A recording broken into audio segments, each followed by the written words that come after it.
thankful because I have this opportunity given by all of you to share some insights. This is not about whether preaching or not, but it's just like some useful insights which I feel would benefit everyone who is going through all these challenges in life.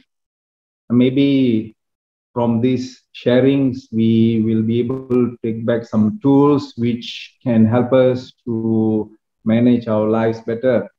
Now, I have spoken a couple of times, and in class, of course, I speak more like a face-to-face. But today I was thinking, rather than just speak, I wanted to have like the concept of audio visual kind of concept, so that the brain can process the information, both auditory and visual, and engage the senses so that we can hopefully remember these sharings for hopefully whole life. Right?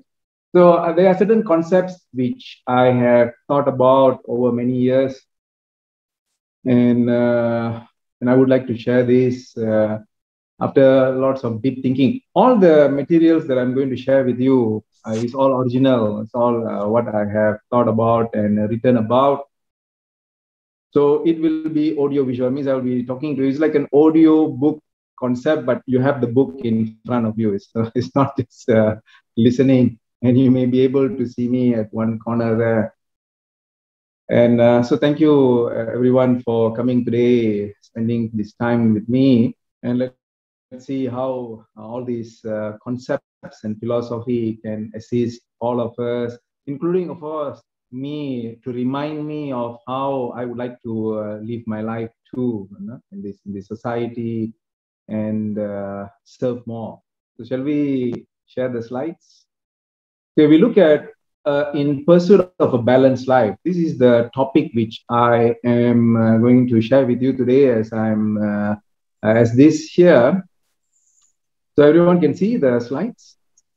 Now, we are all moving, we have to move forward in life, and to have goals. Goals in common language will be desires. You know, we should have desires, and these desires should be evaluated in these manners, these systems, which I feel is very important, so that at each phase of our life, we feel happy, we feel contented, and we feel clean. I mean, this is very important, that our hearts should feel very peaceful. Now, what is the point of having so much but without peace in the heart? At the same time, if we don't have anything and we have financial and other issues, also I think there is a balance. So when you talk about in pursuit of a balanced life, what are we pursuing? Have we asked ourselves, where are we going? What is our concept and philosophy of life? I'm not talking about what is your religion. No, I'm talking about what is the philosophy. Some people say, I want to be a millionaire. I want to marry the person of my dreams. I want to travel to places of pilgrimage. I want to see my children grow. All of these are desires and goals. But what is your own feeling about life? All of those which I spoke about just now is related to something else or somebody else. Here, what I have written here and wanted to share with you is that while moving towards life's many goals, you can have many goals, not an issue, but each of the goals must, for me, come towards these certain processes or concepts. Number one, can we still maintain truths in our hearts? So when we pray, when we are communicating with our own, the divine presence, are we able to feel that? So that is one, is the truth in our hearts. Number two is serving society. What have I done in order for me to serve society? So this is something, again, I will think about almost every day.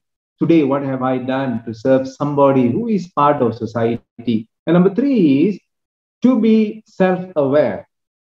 Am I aware of what am I doing? My actions, my words, my mannerism, my gestures, to be aware of am I doing? What am I talking about? Like now I'm very aware of what I'm talking about and what I want to convey. So this is self-awareness. In yoga, we call this as self-realization, moving towards self-realization. And still, with all of this, serving society, having truths in our heart, being self-aware, and still attain high levels of material success.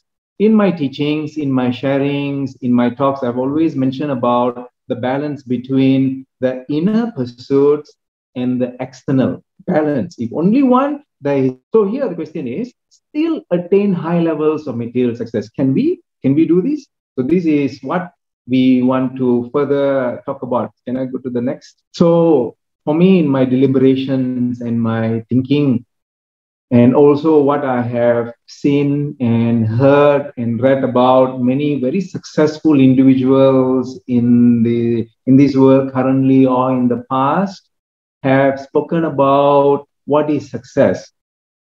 Now, if we define success as well, I think we are going to have lots of issues with our own lives at the third phase. That phase is almost after 50 plus.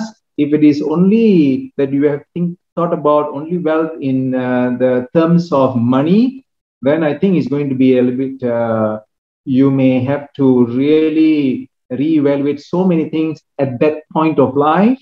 But if we can right now think about that wealth as these components. So what are these components? One is wealth is also how healthy we are. How is your health? Are we living without any medical conditions? Oh, that is beautiful. If we are, then how do we overcome that? So this is something which we have to work towards.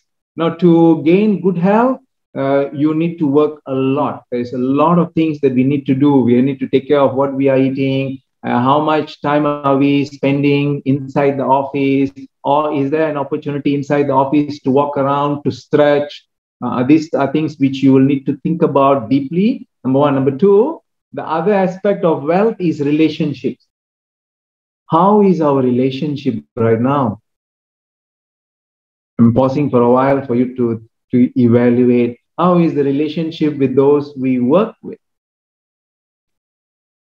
Why am I bringing work first? Because we spend so much of time in the workplace and we need to really work towards bringing healthier relationships in our work life with our bosses, with our subordinates, with our colleagues, with our teammates, with our project mates, with our clients, with those whom we want to establish some businesses with.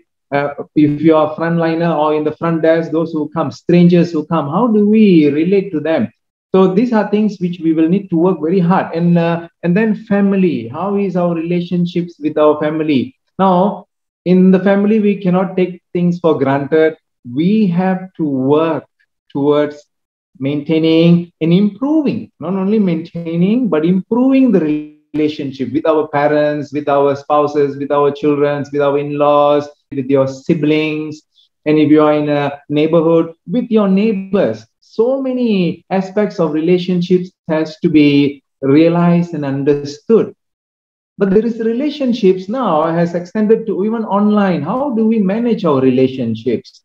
Not only thinking about the relationships which we know about and we are very connected with, but how about creating new relationships in online? You know, some people, sometimes they have online relationships. Is this real? Are we going to get into a proper perspective in this, or is there some dangers in that? So you must be very aware of right now, as I said, this balanced life is not only knowing everything that is beautiful and wonderful and positive, but this world also has another side which we must be careful about. We want to avoid this. There are many, many individuals out there who now, because of this online processes, and we are in this particular era where we are spending more time at home, then we will need to be very aware of who we are fostering relationships with online.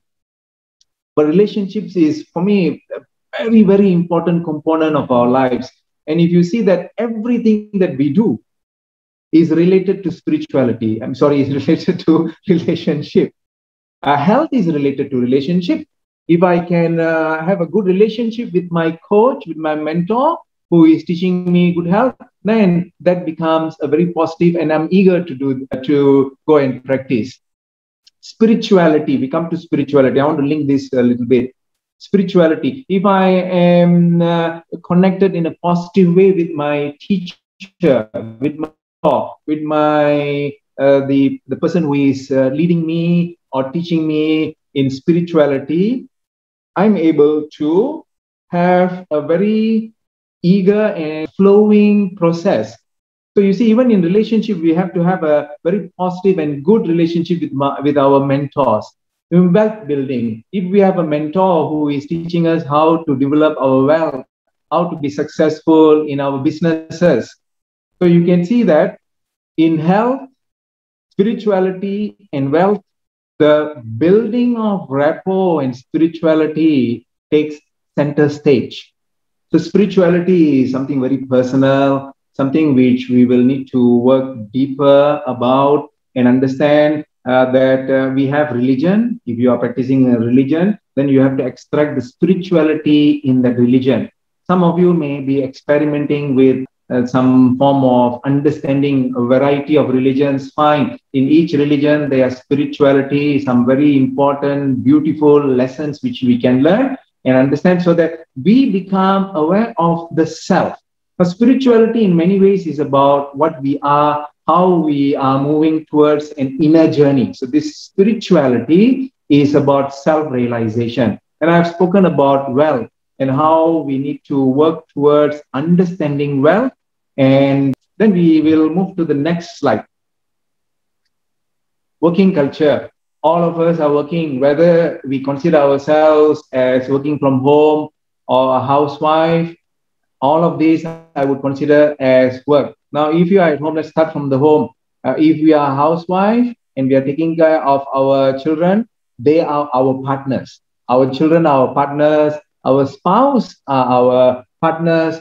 Our parents are our partners. Our in-laws are our partners. Siblings are our partners, because this is your environment. Your environment is within the home, and we will need to work towards it. Number one.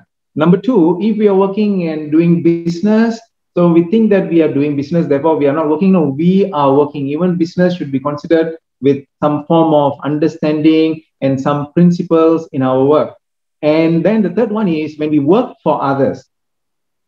Now, the responsibility to work in an environment where you are engaged with an organization has to be very clearly embedded in your mind. And I believe that, and I also consider it a very important component, that we should not only think about this 9 to 5 responsibility. The responsibility in giving your best to work, for me, is very divine, because work in all of these mannerism, in the house, as a housewife, as a business person, as a person working for an organization or company, then please work. Let's work towards this. Number one, all that we do, right from the house to the business to the office, we need to think about deeply about how can I contribute to the betterment of humanity. Now, when we talk about humanity, first it has to start with the person next to us. Are we doing our best to make the person who is sitting next to us or who are working with us in the team better? Now, when I ask, am I doing my best to allow the person who is working next to me to be better, means that where does it come from? It comes from my treatment of that person. How do I treat this person in work? As a boss, how do I treat my friends? I mean, the reason why I say friends is that even as a boss, I don't treat anyone in the office as staff. No, this word is very rare and I don't like to use it. I treat everyone as a friend, as a partner, as a colleague. So also maybe the way we engage them, uh, whoever it is, to their betterment. At home, how do we engage our children and the rest of the members of the family? Do we need to work hard towards that? Yes, the betterment of humanity, the betterment of any individual around us is our ethics, number one. Number two, when we work, we also need to be aware of how are we contributing to nature. Um, how are we contributing to the preservation of the air? Do we go out of the office and smoke? I think these are things which we may need to really rethink hard and stop doing it. I'm only talking with emphasize that it is harmful to us and harmful to nature.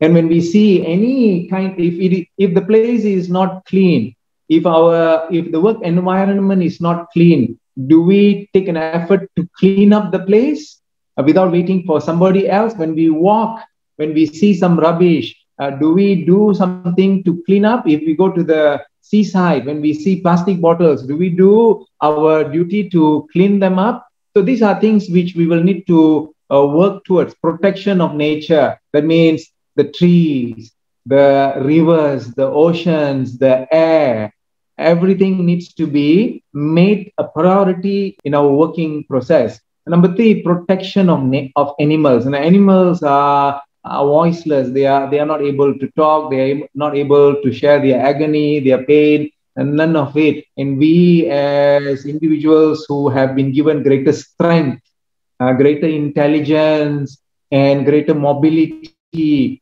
we should, as many possibilities, in every possibility, do our best to protect animals and slowly bring our awareness to even protection of insects and creatures of the sea, those which fly. So much of, I think, rethinking has to be done in order to work towards protection of animals.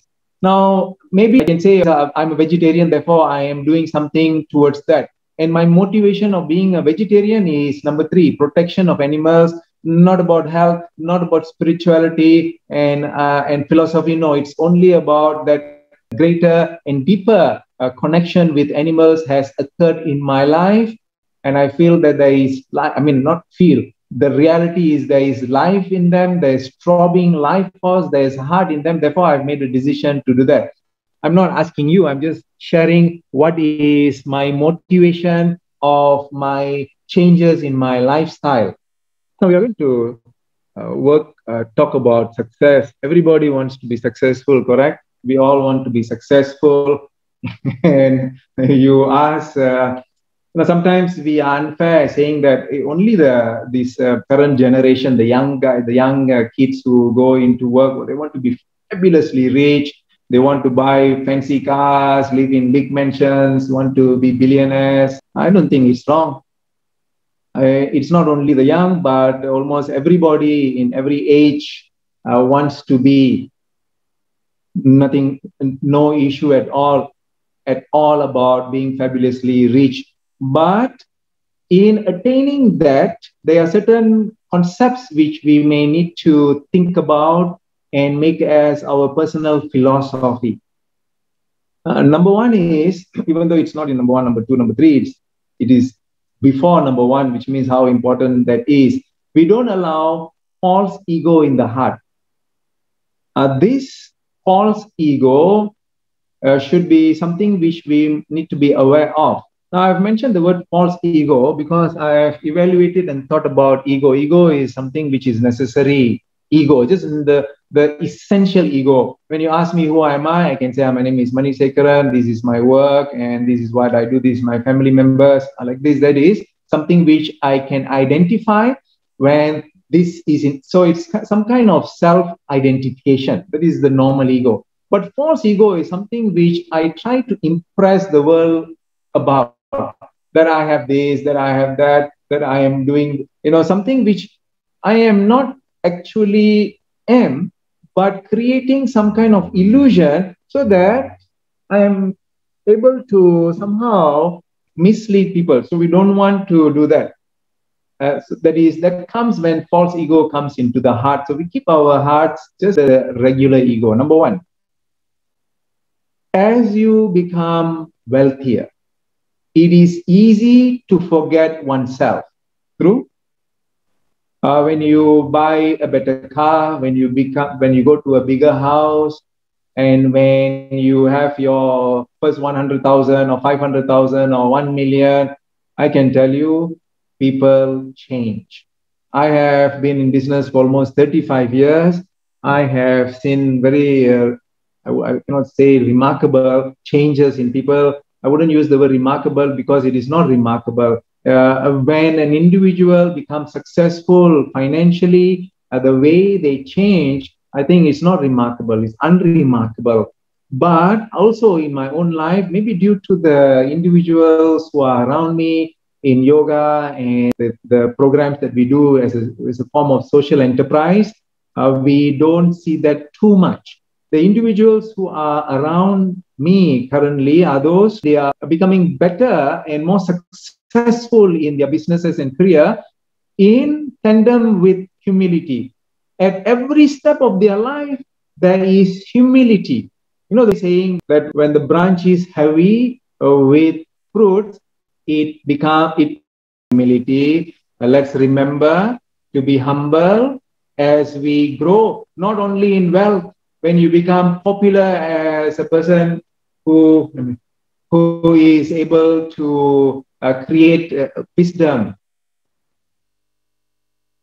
Now, as you grow in wisdom, as you become a better teacher, as you become a person who is better in your work, continue to increase your humility. Number one. Number two, when you are successful, make sure you use the tools of your success to improve humanity. Just go into and work every ounce of your energy into the improvement of humanity and nature. Just work towards these two important components of our life.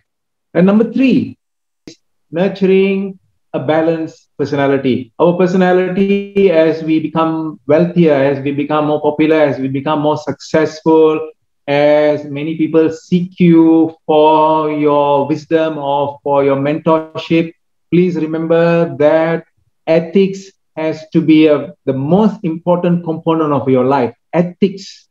What are ethics? Not corruptible. There is something which you will never do. You will not corrupt anyone in their mind. You will not corrupt anyone to be a bad personality. None. Number two, to be as honest as possible.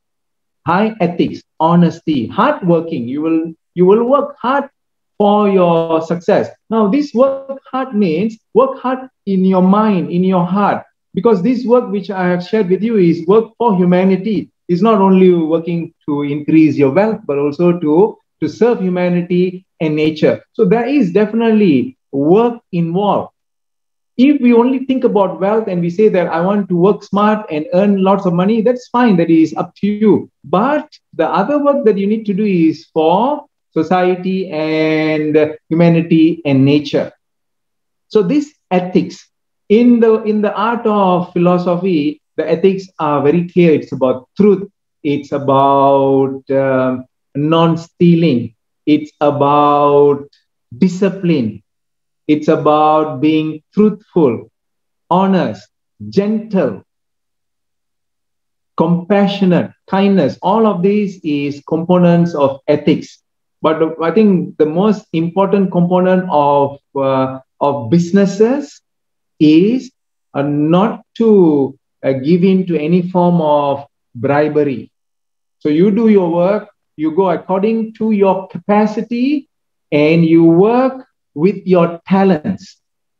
You should be successful not only in your country, but in any other country due to your talents and your high ethics, not because of any form of corruption. This is something which I am personally against, and would not want anyone to engage in any form of corrupting practices in doing your business. Okay, this is another very important. Just now, remember, I spoke to you. There were 4 categories of success, and this is a very important component of success. Do you know that you negotiate all the time? We are negotiating all the time. To cross the road, we are negotiating. When we want to go for a vacation, we are negotiating. When we want to buy dinner or make dinner, we are negotiating. With our best friend, when we say we want to go for a movie, we are negotiating. So you see, this negotiation takes place all the time. But when it is a friendly negotiation, I mean, when it is a friendly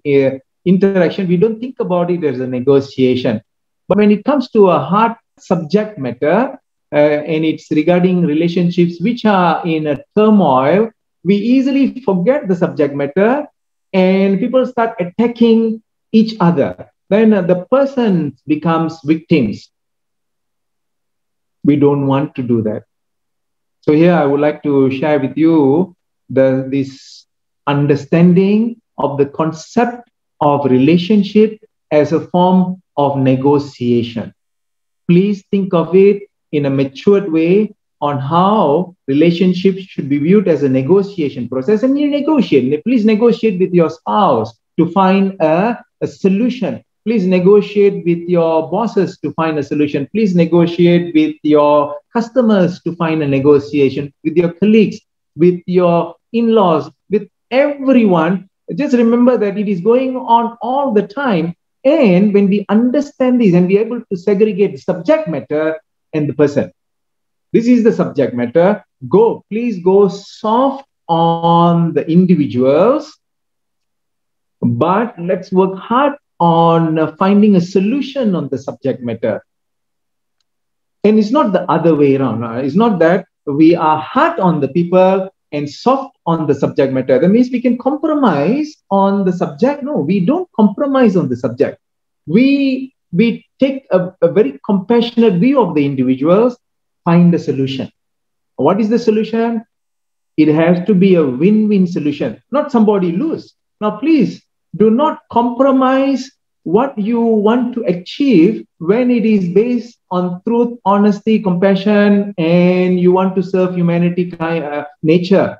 So when you want to do this, please do not compromise. If it is a negotiation, it has to be a win-win. If it is two-party win-win, three-party win-win-win. If it is like there are many parties, then it has to be a win-win. Bilateral issues, whatever it is, it has to be a win-win solution. So please build relationships with people all the time. All the time, take an effort to build a relationship. When you are in a restaurant, passing relationship, a positive relationship with the waiter who is serving you. I can tell you that the next time you go, after 3 times, this person will know, oh, this is the drink that you like. This is the lemon ginger drink that you like. Or this is the bread that you like. They would know because you have negotiated a good relationship.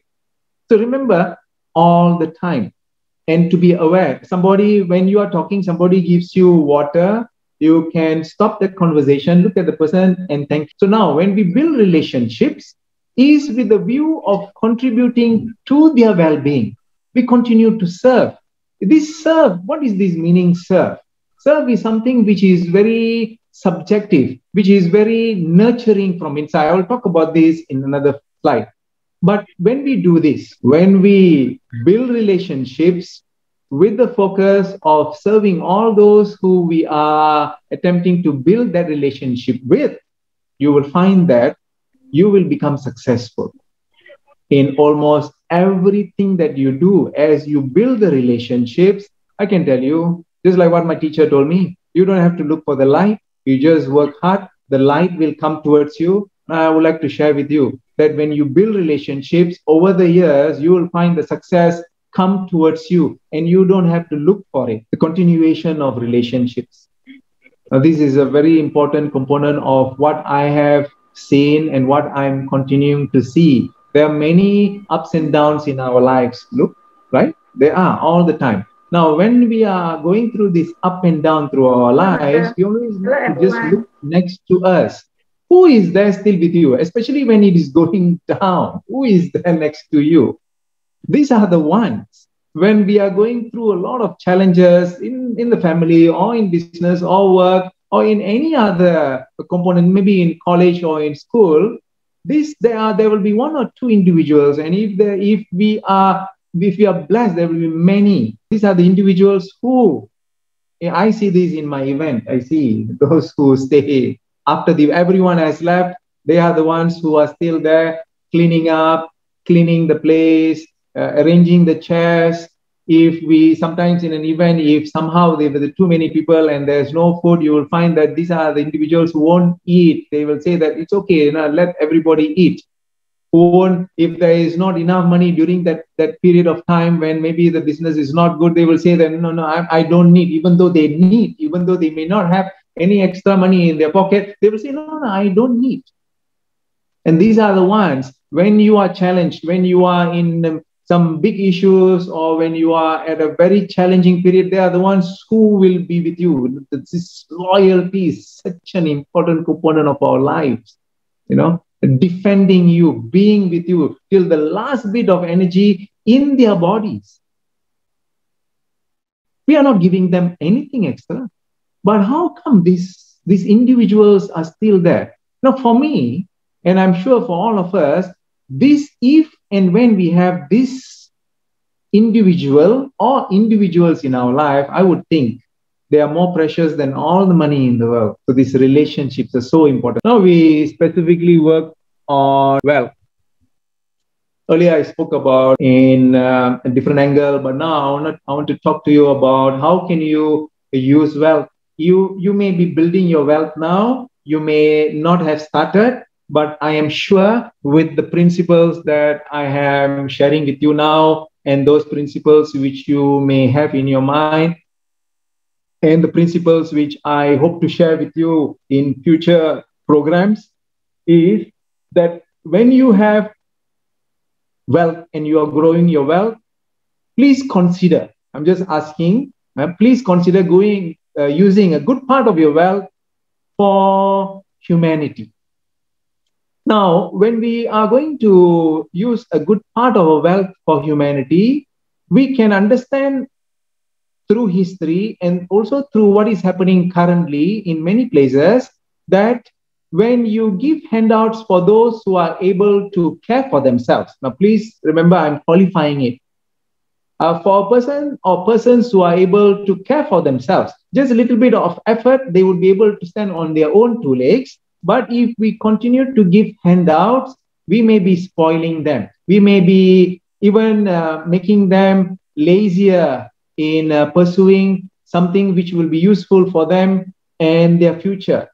Sometimes when we do CSR activities and we are moved by emotion, when you have wealth, create opportunities, create job opportunities. If you see a person from a poor family, get this person in and give this person a job, or give some kind of a loan for a student who wants to study. Talking about the concept of giving in the right way to the right person for the right reasons is so very important. So in giving, there has to be a very clear direction. This is what I want to give, and I want to create opportunities, create businesses. Please go ahead and create businesses and give people as much opportunities in order to improve themselves.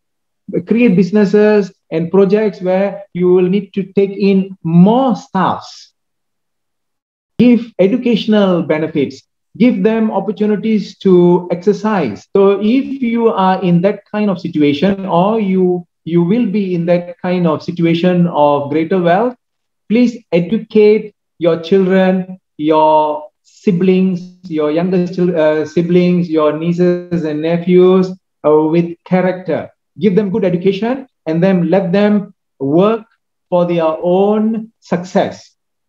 History has shown us again and again, when we give money, just money to our friends or to our family or to our children or to our spouses, we just keep the money there, they will ruin themselves. So this is something which has been proven in history, and we don't want to do that. So please be aware, we do not spoil the children.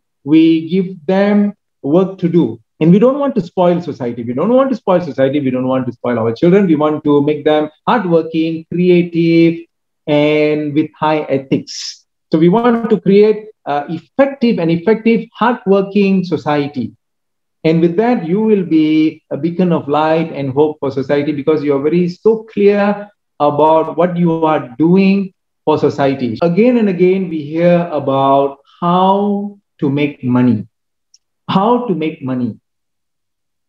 I often hear about don't work hard, work smart.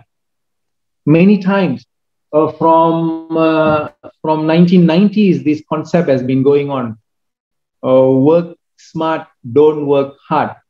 But when we look at all those successful individuals, successful in business, successful scientists, successful philanthropists, successful social scientists, ecologists, housewives, we see that they are equally hardworking. They work hard. They work hours more than a normal time. Sometimes they work for 15 hours, but they have a balance. Maybe weekdays they spend more time in nature.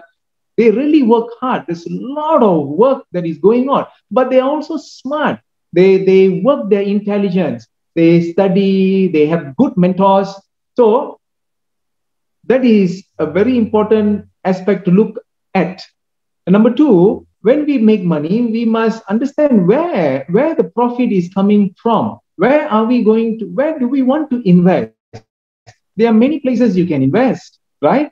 You know, right? There are many places where you can invest and you can get easy money, fast money, quick money. But is it ethical money?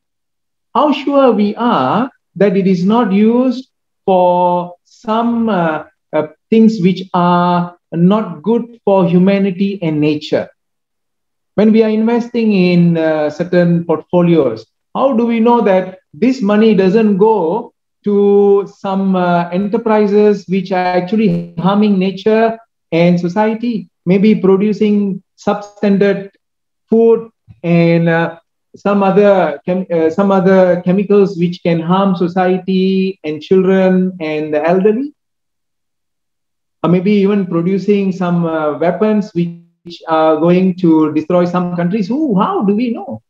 You see, these are all things which we need to analyze. When I put my money in any investment, what is happening? How am I drawing this? That's the reason why, if you have an opportunity and you know that you are able to really focus on this money and what it is going to do, I think you go for it.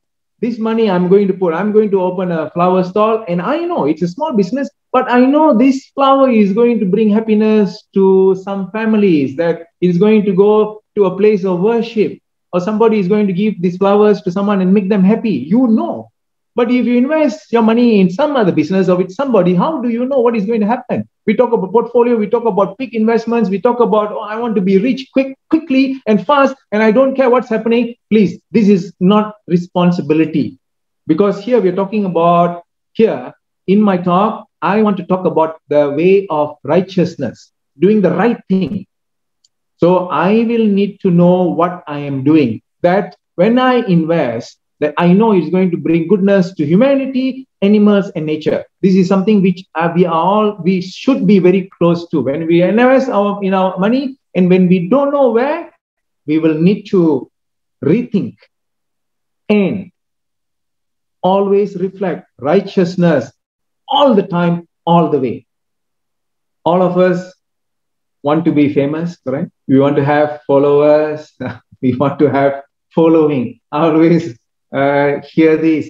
I have this number of followers in Instagram. I have this number of people who are following me. I think this word followers is something which I don't like. Really, personally, I don't like to use the word followers or disciples. This belongs to the realm of the divine, that the divine should have followers and disciples, not human beings. Human beings, as what I have understood from the study of spirituality and philosophy, is that our journey is to understand ourselves. And as we as we learn to understand ourselves, if we are able to inspire someone, good, but not consciously and deliberately claiming myself to be a god or saint or mini god or some form of a very powerful being, and everybody else listen to me, you listen to me, you listen to me, you follow me, you don't talk, you just listen. I'm the only one on stage and nobody else should be stage. I'm the only one talking in YouTube. And I think for me, is not right. It is not how we are talking about empowerment. When we talk about empowerment, we really need to empower everybody. Who is a leader? Please tell me, who is a leader? A leader is someone who can lead himself or herself to a state of self-realization. A leader is somebody who is leading himself or herself towards a state of clarity. And when we do this, if somebody else around us is inspired, then just consider it as a byproduct of this which you are doing to yourself.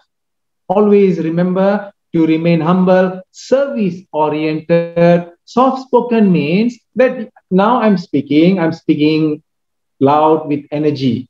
I'm not talking about that. I'm talking about soft-spoken means using language which inspires you and others. Be hardworking and allow others to shine. Please take away this notion of jealousy from your mind. When you're working in a team, when your teammate shines and they have fame, bless them. Be so happy to be with these people who are talented and learn from them. Take jealousy out of your system. Jealousy is something which has destroyed many civilizations we don't want. So remember this. I'm talking about jealousy because I want you to allow others to shine when sharing the stage.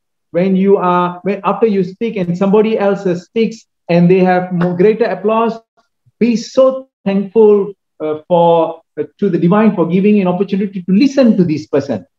Again, please remember, ever so conscious about how we speak about others. Speak well about others. Keep your enlightenment within. Keep that knowledge which you have humbly. If you are enlightened, keep the enlightenment within yourself. Incognito, go in this world, unseen, unknown, as a person who is enlightened. Be an inspirer, but do not have to declare that you have attained enlightenment or some form of realizations which make you special. No, everybody is special. You are special. Everybody else is special. So please utilize fame to serve and inspire as many people as you can in your lifetime. Our lifetime is not determined by ourselves. It's determined by the divine. So we have this day, we do our best. Tomorrow comes, we take it at that point and then do our best. Continue to inspire. So wisdom comes through not only through age or education, it comes through how we think about, how deep we think about, how well we ventilate our thinking. Wisdom is very rare. And please don't think that when somebody is aged or highly educated, they are wise. Not necessarily. There are many people, our grandparents may not have been educated, but how wise they were. Not all grandparents, but you would have, if we had the blessings of such a grandparent, and if we look at them, they may not be wealthy, they may not be somebody who is smart or famous, but they may have had so much of wisdom. So use wisdom to balance our life. Yes, wisdom. Wisdom is to be utilized to have a balanced life. Work, family, wealth, spirituality. This is what we have been speaking about, balanced life. In my own life, this has been my guiding force, gratitude. I would carry gratitude. I would be thankful. Every morning when I get up, I would first say my thankfulness to the air that I'm breathing. I would say my thanks to God. I would thank all those who have helped me the previous day and those who are going to assist me today. Very, very conscious about this. For me, gratitude is something which is divine, which is divinity in motion. I am learning to carry this all the time in my heart. But being someone who has fallen many, many times, I forget. But when I forget, that is where the hard lessons come. Then when I realize and I bring gratitude in my heart, then things blossom, things become better. With what? With gratitude.